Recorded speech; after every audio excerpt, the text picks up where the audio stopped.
나누실까요? 네, 인사 한번 나누세요. 감사합니다.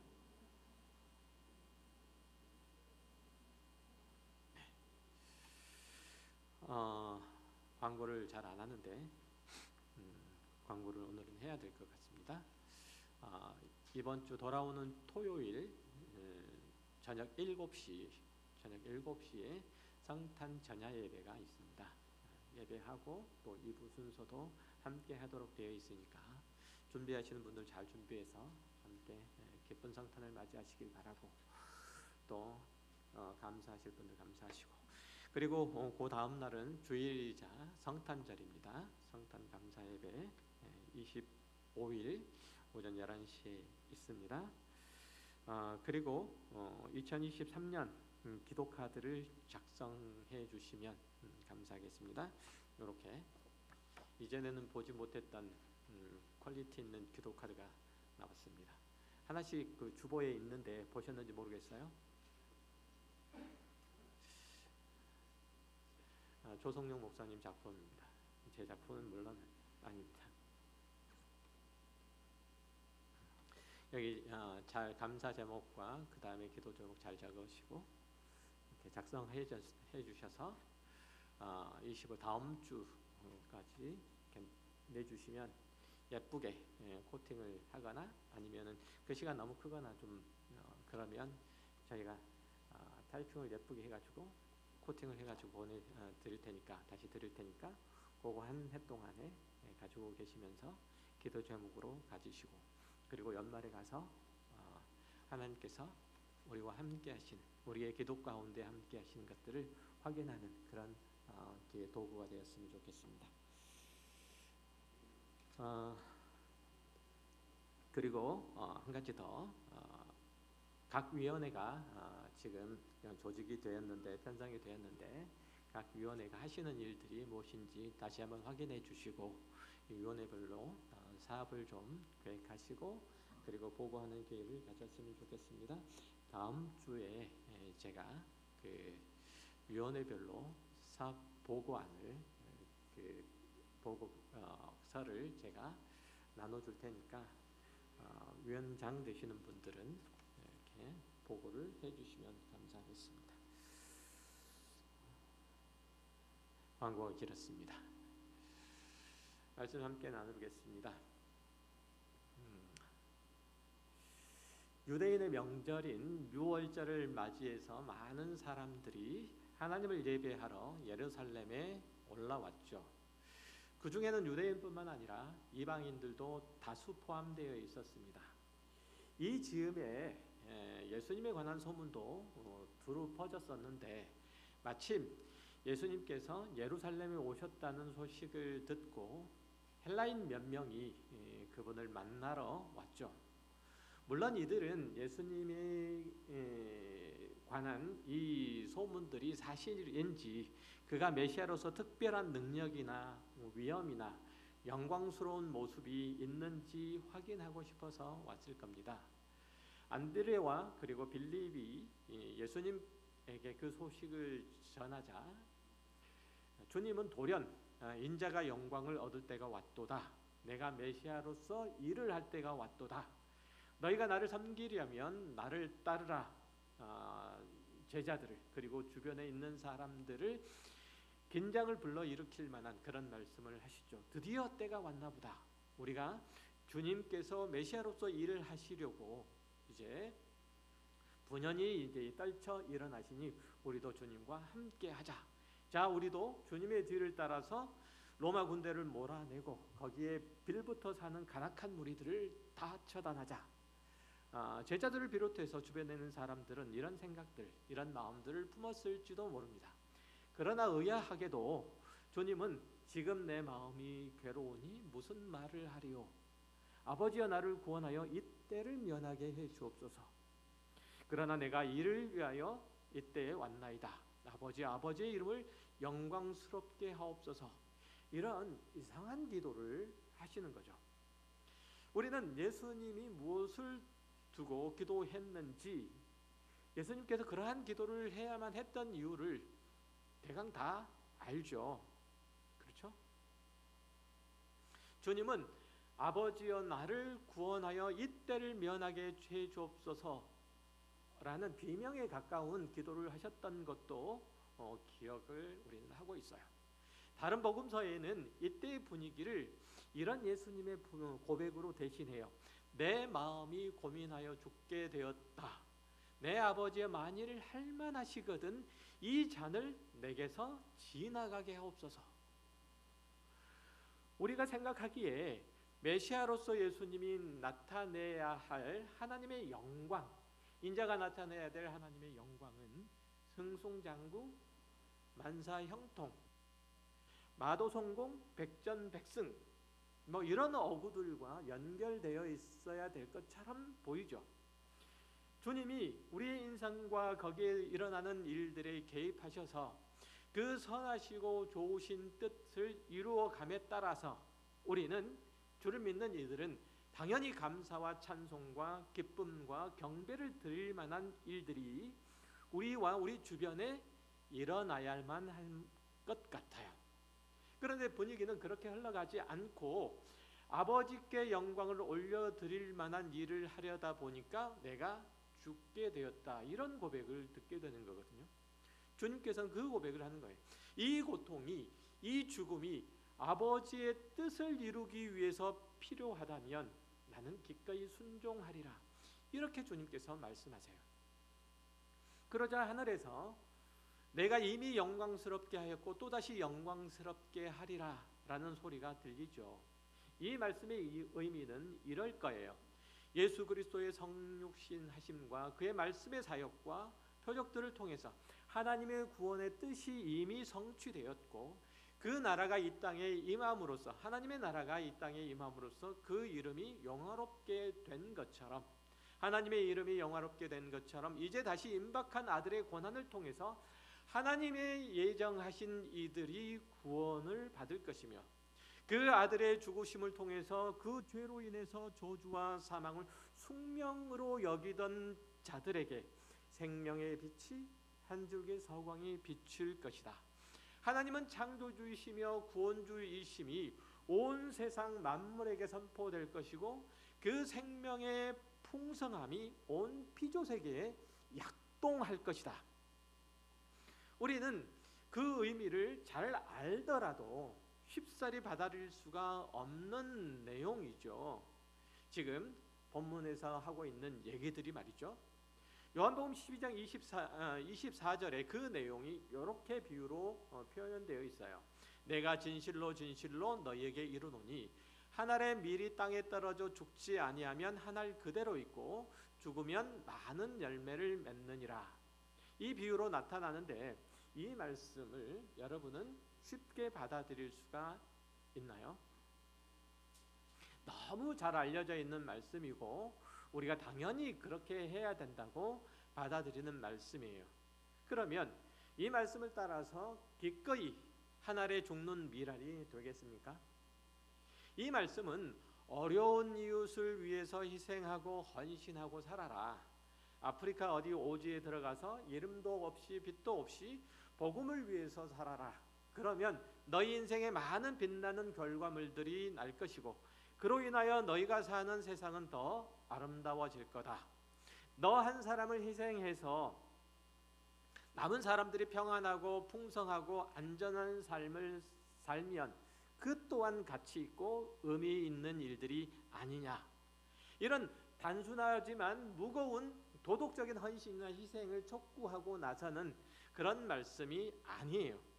지난 시간에도 말씀했던 것처럼 생명 탄생의 원리를 언급한 건데 굉장히 납득하기 어려운 내용들을 담고 있어요. 사실 예수님을 믿는 이들은 죽음에 대해서 대범하게 그리고 간단하게 넘기려고 하는 경향이 있어요. 그래야만 믿음이 있는 사람처럼 보여지잖아요. 그렇죠? 죽음 앞에 두고 전전긍긍하면 불신앙이라고, 천국을 믿지 않는 사람처럼 그렇게 여기니까 말이죠. 우리 몸은 지금 죽는다고 하더라도 우리의 영혼은 하늘에 있다가 예수님께서 재림하시면 그때 모두가 온전한 인격체로 부활할 거고 그때에는 영광스러운 하나님의 나라에서 영원히 살 것이라는 믿음을 강요하는 차원에서라도 그 믿음을 붙잡고 있다는 그런 표현으로서라도 우리는 죽음을 두려워하지 않아야 된다고 그렇게 강요되어 왔어요. 그렇죠. 저만 그렇게 당했나 보네. 여러분들은 안 그랬어요. 그렇죠? 맞죠? 그렇지만 죽음의 문제는 그렇게 쉽게 넘어갈 일들은 아니에요. 일반적인 차원에서 죽는다는 것은 우리의 존재와 살아온 날들과 쌓아왔던 모든 것이 한꺼번에 무너지는 거예요. 아무리 멋지고 놀라운 일들을 계획하고 또 이루어가고 있다고 하더라도 죽음은 그 모든 것을 다 내려놓게 만들어요. 아무리 많은 것을 소유하고 있다 하더라도 죽음은 그 모든 것을 신기루처럼 만들어버리죠. 내가 죽으면 무슨 소용이에요? 내가 가지고 있는 모든 것이 다 다른 사람에게 넘겨지고 말 건데.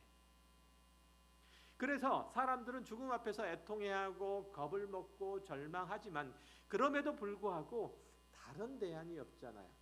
그래서 체념하고 말죠. 받아들이고 말아요. 우리가 사는 세상과 죽음은 커튼 하나 사이로 서로 접하고 있기 때문에 그냥 밀려 들어가면 밀려 들어가야 하는 것처럼, 젖히고 들어가야 하면 들어가야 하는 것처럼 여기고 있어요. 죽음에서 해방된 사람이 없으니까, 죽음을 그냥 지나칠 수 있는 사람이 없으니까 누구든 다 맞이하는 일이기 때문에 숙명처럼 여기고 살죠. 오직 기독교 신앙에서만 이 죽음을 불편해하고 적대시하고 또 분을 품는 일들이 있는 거죠. 오직 성경에서만 죽음은 인간이 하나님을 배반한 결과이며 죄의 소산이라고 말해요. 애초부터 죽음이 있었다고 얘기하지 않는단 말이에요. 예수님은 나사렛의 죽음 앞에, 무덤 앞에서 죽음을 꾸짖으셨고 당신의 죽음 앞에서도 울부짖으셨어요. 나의 하나님, 나의 하나님, 어찌하여 나를 버리셨나이까? 주님께 죽음은 하나님과의 관계의 단절이고 하나님의 생명이 더 이상 그에게 꽃피우지 못하는 그런 일이었던 거예요. 일반적으로 자연의 질서 아래에 있는 모든 것은 죽음을 피할 수 없을 뿐더러 모든 살아있는 것들 사이에서 순환되어 나타난다고 믿고 있다면 성경은 그것이 인간의 반역의 결과이고 실패소산이라고 그렇게 말해요. 그런 의미에서 죽음 앞에서 예수님께서 보여주신 이 태도는 하나님의 창조의 목적과 질서에서 이탈한 인간의 불순종과 반역에 대한 반발이고 분노라고 말할 수 있어요. 예수님이 나사렛 죽음 앞에서 치를 떨면서 비통해하고 불쌍히 여기시는 모습을 보이시는 것은 바로 이런 죽음에 대한 이해 때문이셨어요. 그럼에도 불구하고 본문에서 예수님이 자신의 죽음을 하나님의 이름을 영광스럽게 하는 길이라고 받아들이는 이유가 뭘까요?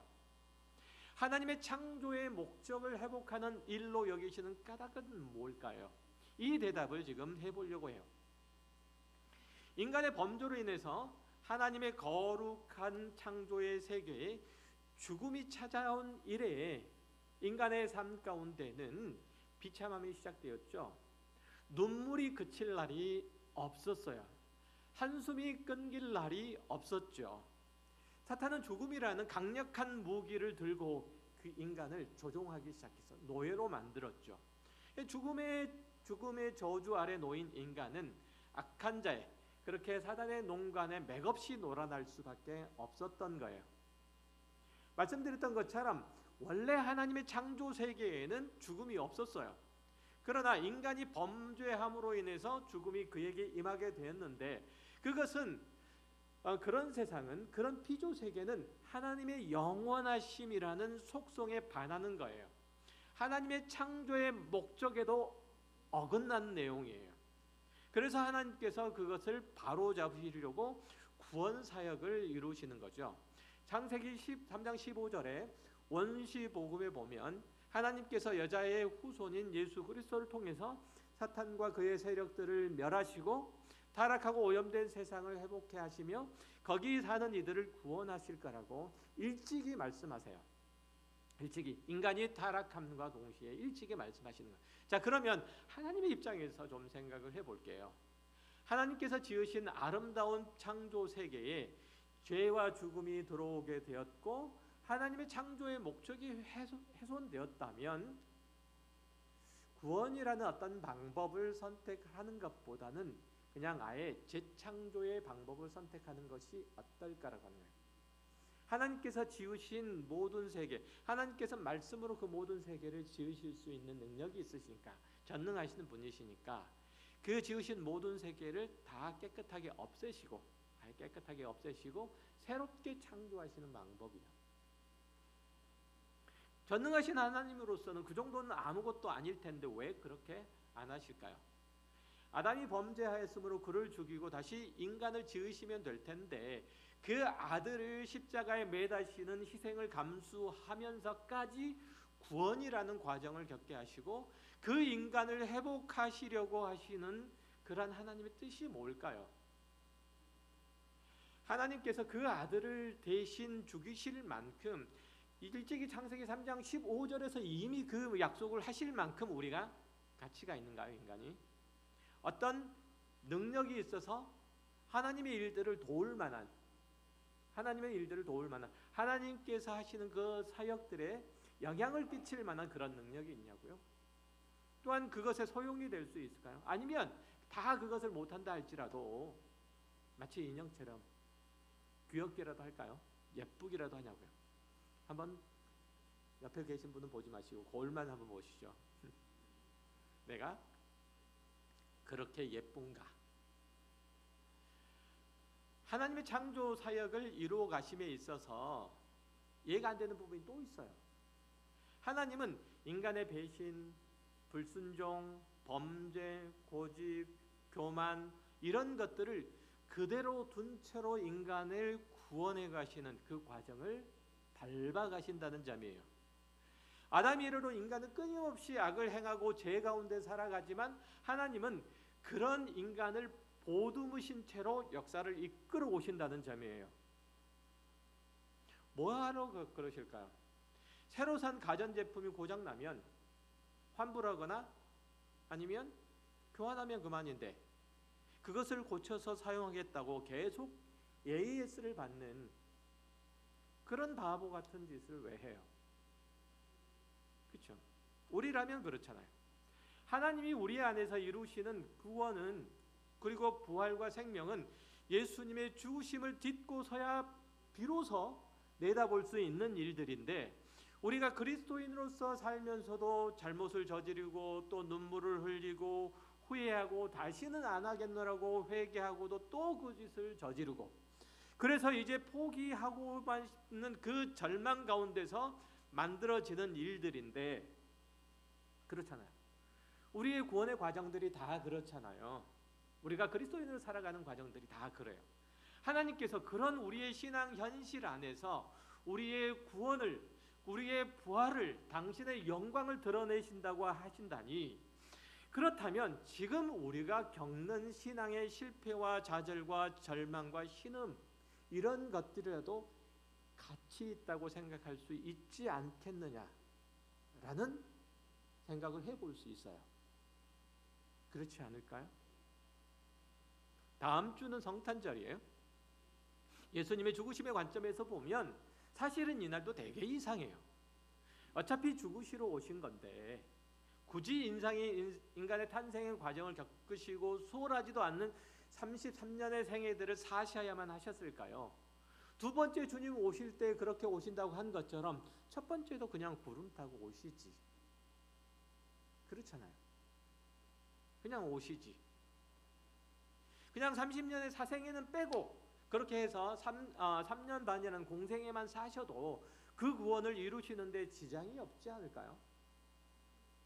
이왕 공생애를 사실 거라면 사람들의 눈을 휘둥그레하게 만들어주고 사람들의 이목을 확 휘어잡는 기적이나 많이 행하시고 사람들에게 도덕적인 교훈들을 많이 주시고 가난한 자들이나 병든 자들에게 하나님의 풍성하심을 나누시면 될 건지 그러다가 이제 십자가에 죽으시면 될 건데 왜 그 험악한 인생을 사시고 십자가의 형벌로 사람들의 죄를 대신해야만 하셨느냐 이 말이죠. 왜 하나님은 예수님이 그러한 사생애뿐만 아니라 공생애의 모든 과정들을 겪게 하시고 그 가운데서 구원 사역을 이루게 하셨을까요? 그 이유가 뭐냐 이거예요. 성경은 예수 그리스도께서 우리 죄를 씻어 새 사람을 만들고 영생을 허락하는 일이 죄악으로 오염된 세상에서 그 일들을 하나님께서 죄악에서 오염된 곳에서 하신다고 그렇게 말씀하세요.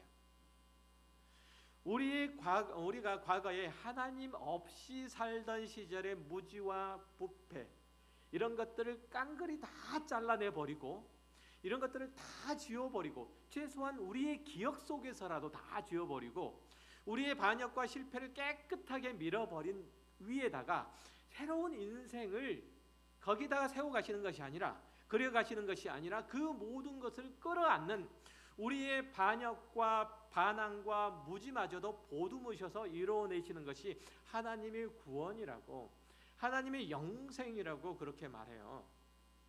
하나님은 인간이 자기의 어리석음과 나약함을 고치시고 극복하고 승화하는 그 구원이 아니라 그 모든 연약함마저도 하나님의 지혜와 능력과 영광과 사랑으로 나타나도록 하는 구원을 이루신다고 얘기해요. 쉽게 얘기하면 여러분들의 실패, 여러분들의 좌절, 심지어는 여러분의 죄악마저도 하나님께서는 그 구원의 방법과 도구, 당신의 영광을 나타내는 수단으로 사용하신다는 거예요. 조금 잘 들으셔야 돼요. 그러면 우리는 이렇게 생각할 수 있어요. 그렇다면 우리가 살아가는 모든 신앙의 인생 말이죠. 그것은 때때로는 잘한 일들도 있을 테고 잘못한 일들도 있을 테고 용기 있게 용감하게 선택한 어떤 일들도 있을 테고 그렇지 못하고 뒤로 질질 빼다가 어쩔 수 없이 맞이하는 어떤 일들도 있을 테고 그 모든 일들이 그 모든 나의 신앙의 인생이 어떤 의미에서는 전혀 의미 없지는 않지 않을까라는 거예요. 전혀 가치 없지는 않지 않을까라는 얘기예요. 그러니까 하나님의 구원과 그 영광을 드러내는 데 있어서는 우리의 인생에 있어서 더하고 빼고 할 것이 하나도 없이 다 필요한 것이요 충분한 것으로 여겨지지 않을까라는 것. 이해되세요? 우리가 하나님의 은혜로 구원을 받아서 하나님의 자녀로 살아가는 시간은 바로 이 사실 위에서 펼쳐지는 거예요. 이 하나님의 은혜, 하나님의 주권 아래서 펼쳐지는 거예요. 우리 판단으로는 우리가 잘한 부분만 사용되어서 우리의 구원과 영생의 근거가 만들어지고 우리가 성공한 날들만 쌓여져서 하나님의 자녀로서의 우리의 모습들이 성숙해 갈 것 같은데 빚어지는 것 같지만 하나님은 우리의 어리석음과 나약함과 게으름과 완악함으로 인해서 엉망이 되어버린 우리의 신앙의 형편, 현실마저도 하나님을 아는 지식과 그 구원의 영광과 부활의 은혜를 누리게 하는 과정이고 도구로 사용하신다는 거예요. 우리가 안 하고 잘못하고 거절한 것도 하나님의 구원의 완성에 있어서 장애가 될 것 없다는 거예요. 한번 생각을 해보세요. 여러분들이 인생을 살아온 신앙 인생을 살아온 과정 중에서 잘한 게 몇 번이나 있는지, 여러분들이 잘 선택하고 결정해서 하나님의 뜻을 따라 순종하고 살아온 시절이 얼마나 있는지, 그 시간들과 여러분들의 현재 모습을 한번 비교를 해보세요. 그 시간들이 여러분들의 현재를 만들었습니까? 그 순종과 그 충성이, 그 헌신과 하나님께 대한 사랑이 여러분의 현재를 만들었어요? 그 모든 것들보다 여러분의 신앙의 현재는 훨씬 더 위에 있는 거예요. 무엇으로부터 시작해서? 여러분의 구원 자체로부터 시작해서 모든 것들이. 그렇잖아요. 이해되셔요? 지금? 이해가 안 되시나 보다.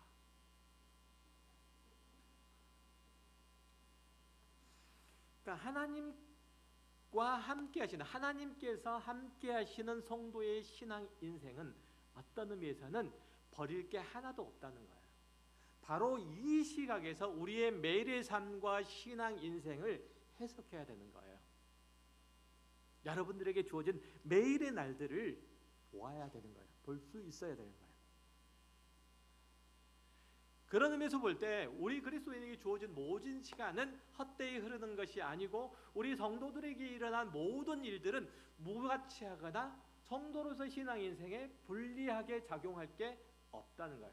우리가 잘한 일들은 가치가 있지만 못한 일들은 손해가 될 뿐이다. 우리가 순종한 일들에는 큰 점수를 주지만, 그리고 좋은 결과가 나타나지만, 우리가 불순종한 일들에 대해서는 징벌이 기다리고 절망적인 결과만 나타난다. 이렇게 우리의 신앙 현실을 이해하도록 가르치는 것은 적어도 기독교가 아니에요. 소위 말해서 인과응보의 도덕적인 가치는 기독교 신앙이 말하는 하나님의 선하신 섭리와 경륜을 훨씬 밑도는 뭐예요? 로마서 11장 31절, 이와 같이 이 사람들이 순종하지 아니하니 이는 너희에게 베푸시는 긍휼로 이제 그들도 긍휼을 얻게 하려 하심이라.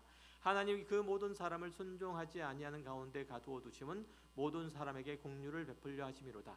하나님께서 사람들의 불순종과 거기까지요. 자, 하나님께서 우리 그리스도인들, 아니 모든 사람들의 불순종, 그리고 교만, 부패, 뭐 이런 부분들을 그냥 두시잖아요. 그냥 내버려. 그 이유는 그 긍휼을 베푸시기 위함이라고 하는 거예요. 하나님께서 그 긍휼과 자비를 베푸시기 위해서 인간의 불순종과 그리고 완악함을 방치했다는 뜻이 아니라, 혹은 조장했다는 뜻이 아니라, 그것을 뛰어넘는 지혜로, 긍휼로 우리의 구원을 이루셨다는 그런 의미예요. 우리의 실패와 절망이 곧 우리의 신앙 운명이 되지 않도록 붙드셨다는 뜻이에요. 그러니까 하나님이 우리의 순종하지 않음마저도, 우리의 어리석은 고집마저도 그것이 일을 하게 하셔서 우리를 구원하셨고 우리를 그의 영생 가운데로 이끄셨다는 의미예요.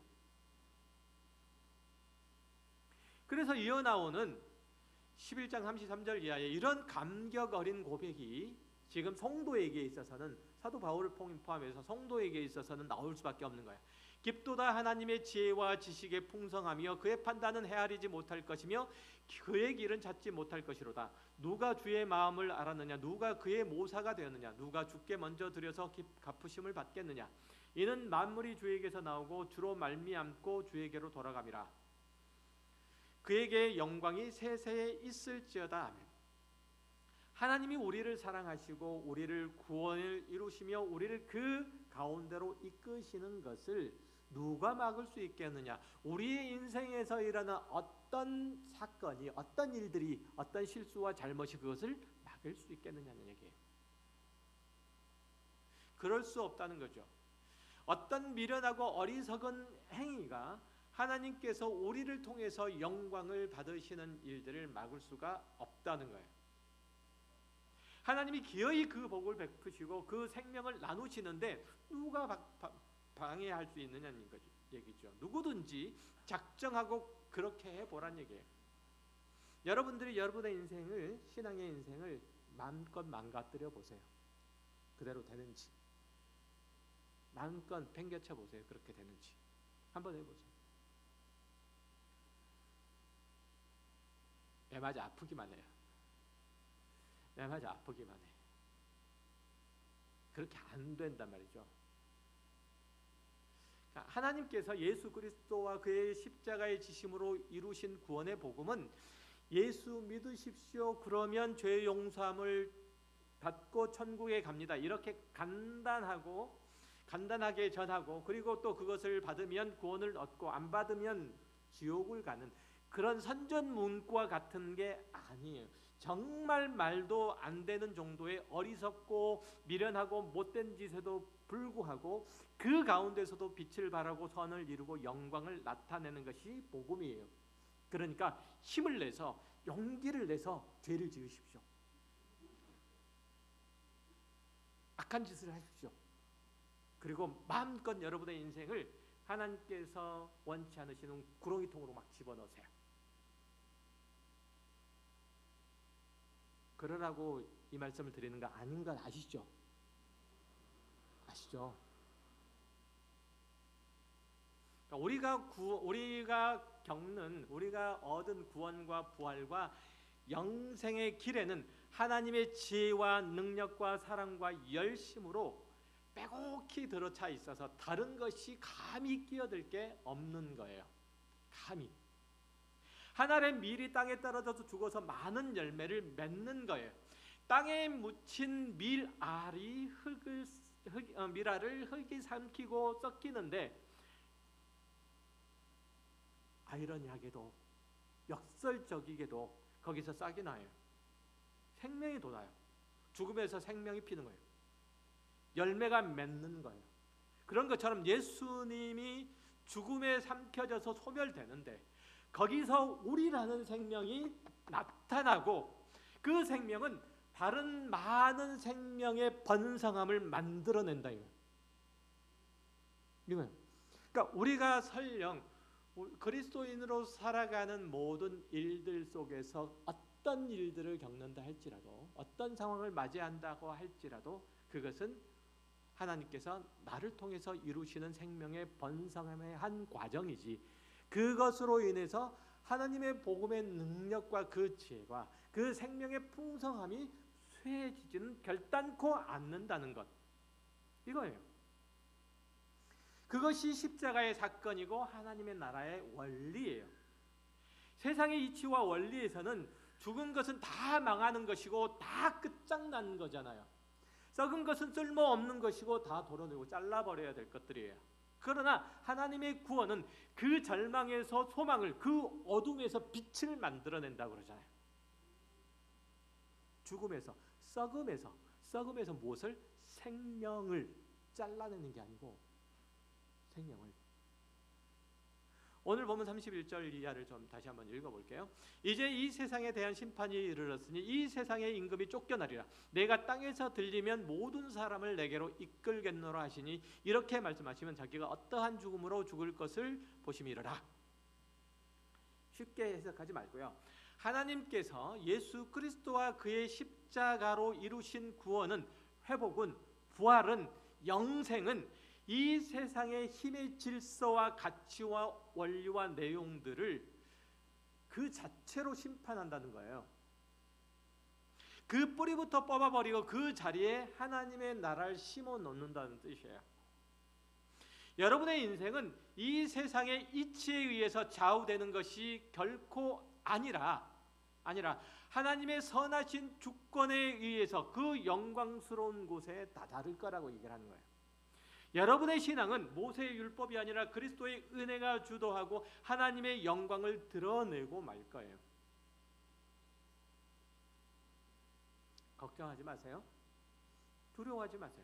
여러분의 실패한 신앙의 경험들마저도 하나님은 더 높은 곳으로 데려가는, 여러분을 더 높은 곳으로 데려가는 도구로 사용하신다는 거예요. 여러분의 신앙의 게으름마저도 하나님은 그분을 더 깊이 알고 더 친밀하게 교제케 하는 수단으로 바꾸어 놓으신다는 거예요. 그것이 예수 그리스도가 땅에 들림으로써 보증된 거예요. 세상의 임금들이 쫓겨나는 거예요. 세상의 이치와 가치와 원리가 다 그 십자가 앞에서는 무기로 돌아가는 거예요. 아무런 쓸모 없이 되는 거예요. 이 세상에서는 한두 번 실패하면 그대로 주저앉게 되죠. 한두 번 실수하면 상대방이 틈을 타서 그냥 공격해 들어와요. 한두 번 약점을 잡히면 집요하게 물고 들어와요. 조금도 빈틈이 용납되지 않고 숨 고를 틈조차도 주질 않아요. 내가 잘못한 것보다 더 많은 책임을 져야 되고 내가 게으른 것보다 더 많이 헐떡거리면서 메꾸어 넣어야 돼요. 중고등학교 때 조금 공부 안 하고 놀면 성인이 돼서 자기 인생 스스로 책임져야 할 때 고생할 수밖에 없잖아요. 나보다 힘이 세고 높은 사람에게 아부하지 않으면, 최소한 그 사람의 눈치를 보지 않으면 사회생활하기 어렵잖아요. 여러 불이익을 감수해야 된다. 또 그런 일들이 자꾸 쌓이잖아요. 그 실수와 실패들이 자꾸 쌓이면 회복하기 어려운 데미지로 남아요. 그러나 하나님의 일들이 그러냐고요. 예수 그리스도의 십자가 앞에서 그 일들이 그러느냐고요. 이 생각을 해보자는 거예요.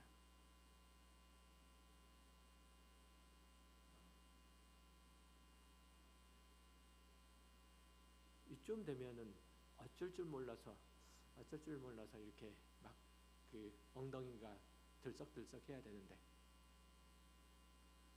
전혀 감각이 없으신가 봐요. 하나님 안에 있는 자들은 반드시 자기 실수와 잘못을 뛰어넘는 하나님의 자비와 긍휼로 인해서 이전보다 더 영광스럽고 복된 모습으로 하나님께서 다듬어 가신다는 거예요. 다윗은 여러 우여곡절을 겪었죠. 자신의 인생 가운데 굉장히 많은 부침들이 있었지만 그는 결국은 이스라엘 12부족을 아우르고 그들의 역사 가운데서 가장 위대한 시대를 만들어냈어요. 그는 밖으로 주변의 군소 부족을 정벌해서 국방을 튼튼히 했고 안으로는 백성들을 공평하게 다스림으로써 그들의 신망을 얻어갔어요. 그러던 어느 날 그는 밧세바를 간음하는 범죄를 저지르고 말죠. 그 잘못을 덮으려고 더 큰 잘못을 저지르던 그때에 선지자 나단이 그에게 와서 그의 잘못을 지적하고 꾸짖죠. 그때까지는 그가 무엇을 하고 있는지조차도 몰랐어요. 그때서야 비로소 선지자 나단이 와서 꾸짖을 때야 비로소 그는 무너지고 말죠. 그가 얼마나 깊이 통회하고 자복했는지 그 회개의 눈물이 침상을 띄울 정도라고 그래요. 그 회개의 눈물이 그를 용서했나요? 아니요. 하나님의 자비가 용서하시죠. 하나님 긍휼이 용서했죠. 그런 경험 이후에 그는 어떤 걸 깨달았을까요? 하나님은 제사와 예물을 바라지 아니하시고 상한 심령을 원하신다는 거. 하나님께 바쳐져야 되는 것은 자신의 전 인격이라는 것을 알게 됐어요. 그는 큰 죄를 저질러 거의 바닥까지 무너졌지만 하나님은 그의 어리석음, 그의 범죄를 사용하셔서 그를 더 깊은 신앙 안으로, 더 신실한 믿음 안으로, 하나님을 향한 더 큰 사랑 안으로 그를 이끌어 인도하셨어요. 어디 그뿐이에요? 다윗뿐인가? 성경에 나오는 모든 인물이 다 그렇지? 그렇잖아요. 이것이 하나님이 우리를 은혜로 양육하는 방식이고 세상 나라에서는 도무지 꿈꿀 수 없는 내용이에요. 그러니까 우리가 믿는 하나님은 우리가 내놓은 헌신에, 우리가 내놓는 수고와 그 충성에 보상을 해주시는 분이 아니라 오히려 당신이 우리에게, 하나님께서 우리들에게 목적을 가지고 계시고 우리가 꿈에도 상상하지 못할 것들을 이루시려고 계획하시며 지금도 그 일들을 하고 계신다고 얘기해요. 물론 우리가 지금 하는 수고와 헌신에 대해서는 영원한 천국에서 상급이 있겠지만 그것과는 별개로 우리를 하나님의 자녀로서 새롭고 온전하게 구원하시는 일들을 지금 예수 그리스도를 통해서 행해 가신다고 얘기를 해요. 우리가 생각하기에는 아이고 이럴 줄 알았으면, 이렇게 어렵고 힘들 줄 알았으면 죽기 하루 전에 예수를 믿을 걸. 안 믿는 사람은 뭐 자기 마음대로 해도 아무런 일 없이 잘 먹고 잘 살기만 하는데 왜 나는 예수를 믿어가지고 이렇게 개고생을 하고 있지? 때로는 부러울 때도 있죠. 저는 그게 너무나도 원망스럽고 부러울 때가 있었어요. 어렸을 때 우리 아버지가, 우리 어머니가 기독교인인 것 때문에, 교회를 다니는 것 때문에 주일날 계속 교회를 가야 되는 거예요. 끌려가지고 안 갔으면 좋겠는데 그럴 때가 있죠. 괜히 예수는 믿어가지고 주일날 졸려 죽겠는데 교회만 안 나오면 밤 11시, 오전 11시, 12시까지 잠을 잘 수 있는데 가만 내버려두면 1시까지도 잘 수도 있는데, 그렇죠? 후회와 절망과 그리고 한숨과 자괴감 속에 살죠. 하지만 하나님께서는 그 모든 상황 속에서 우리를 만들어 가셔요. 본문의 표현으로 말하자면 빛의 아들들로 만들어 가신다는 거예요. 우리가 마지못해서 끌려오는 그 시간들을 통해서 하나님께서는 당신의 아들들로, 빛의 아들들로 우리를 만들어 가신 거예요.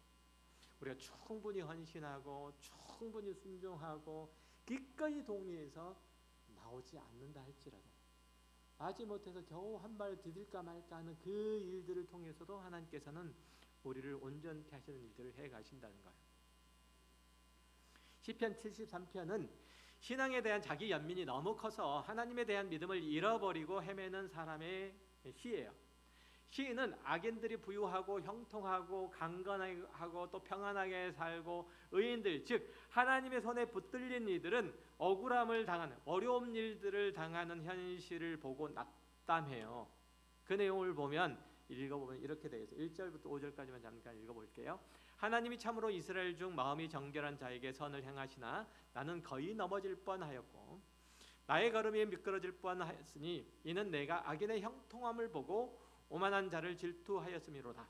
그들은 죽을 때에도 고통이 없고 그 힘이 강건하여 사람들이 당하는 고난이 그들에게는 없고 사람들이 당하는 재앙도 그들에게는 없나니. 이렇게 쭉 나와요.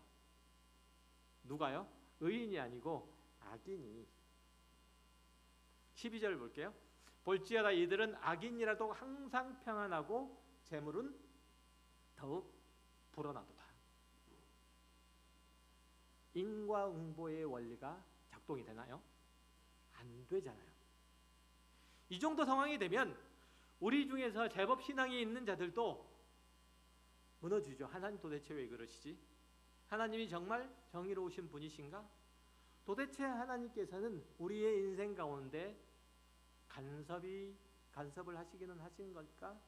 관심을 갖고는 계시는 걸까? 이런 불신과 불만이 섞인 질문이 연달아서 나오기 마련이에요. 그러나 의인들에 대해서 하나님께서 어떻게 취급하시는지 보세요.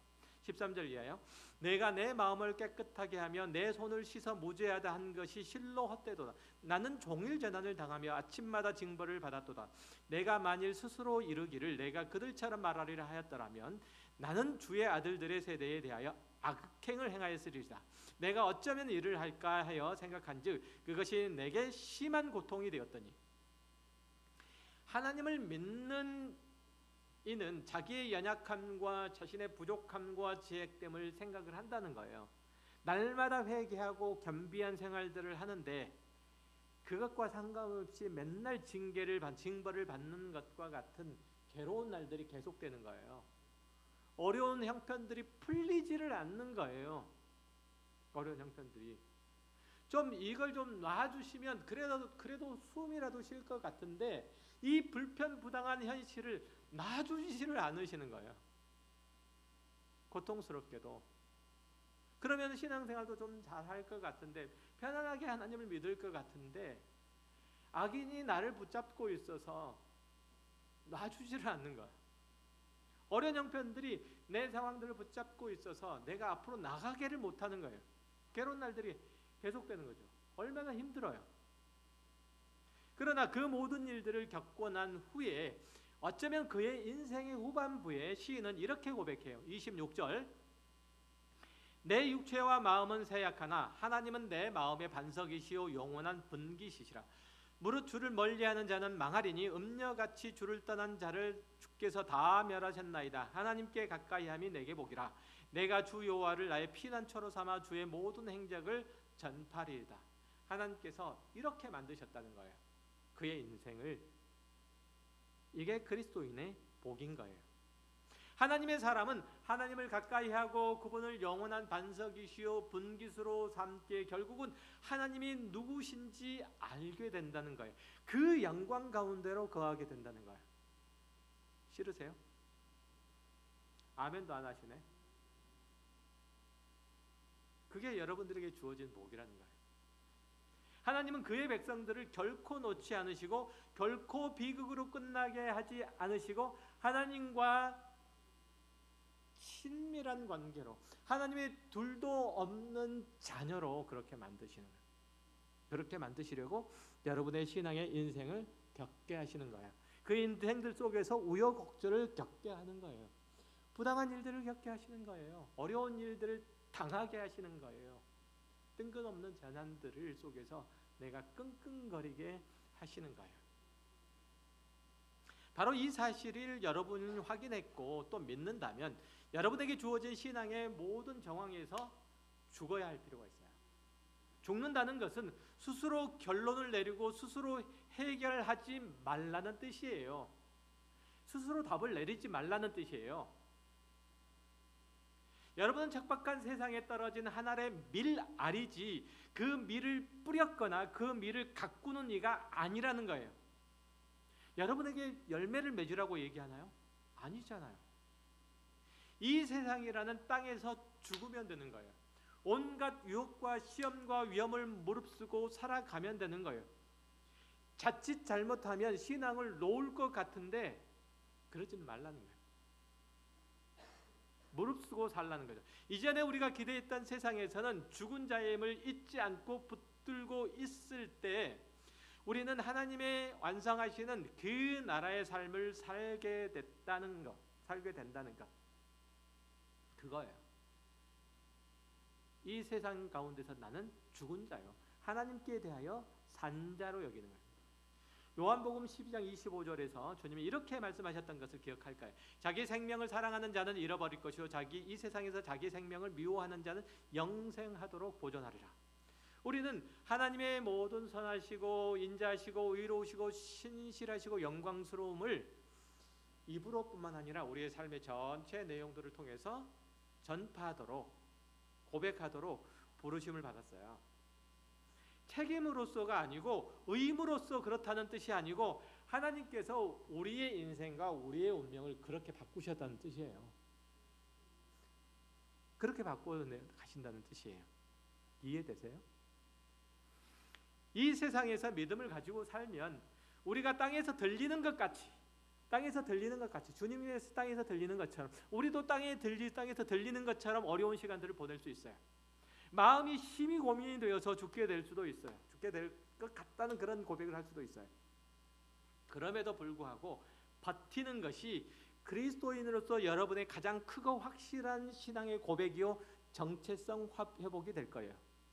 오늘 하루를 그렇게 버텨내는데 성공하거나 실패하면 성공하고 또 실패할지라도 내일이 올 거예요. 내일은 또 내일에 주어진 분량만큼의 내가 가진 신앙으로 버텨야 하는 일들이 견뎌야 하는 일들이 또 올 거예요. 마치 팔굽혀펴기를 할 때 마지막 젖먹던 힘까지 다 짜내서 상태를 끌어올리면 마지막 번째 성공을 했던 실패를 했던 그 다음 날에는 조금 더 할 수 있는 힘이 생긴 것과 같이 여러분이 그리스도인으로서 도망가지 않고 견디는 것만큼 성장해 있을 거예요. 그 하나님의 일을 하심이에요. 하나님께서 여러분을 이끌어 가시는 방식이에요. 여태까지 피하고 도망하는 바람에 더 나아갈 수 없었잖아요. 제가 그런 말씀을 가끔 드리죠. 교회에서 싸워도 좋다. 뒹굴어도 좋고 머리채를 잡아도 좋다. 거기까지 해도 좋다. 그렇지만 뭐 하지는 말라? 도망가지는 말라. 도망가면 회복할 기회를 잃어버린다. 그러면 다시 그 일들이 일어나면 똑같이 머리채를 잡을 수밖에 없다. 그걸 계속 반복할 수밖에 없다. 도망가지는 말라. 그리고 도망가지는 말고 도망 안 갔으면 그보다 더 심하게는 죽지 말라. 그 일들로 스스로 포기하지 말라. 자폭하지 말라. 굉장히 중요한 거예요. 우리가 그리스도인으로서